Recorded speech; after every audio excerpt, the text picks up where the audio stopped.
Ekiddako ku MBCTV.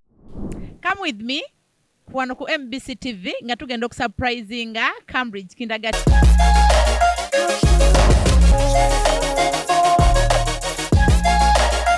Olwaleero ku Cambridge balinayo party ya gift exchange.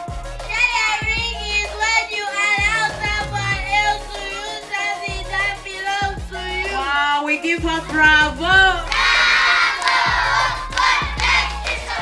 Naye kati ffe nga ba Mirembe Beddings and Curtains naffe twabakoleddeyo ka package abasomesa baabwe okusomesa obulungi abaana mu community.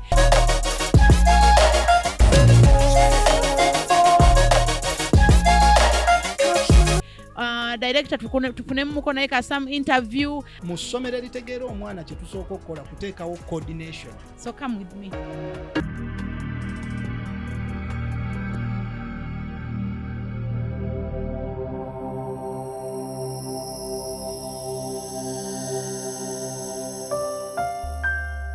This is MBCTV. Love, innovation, lifestyle.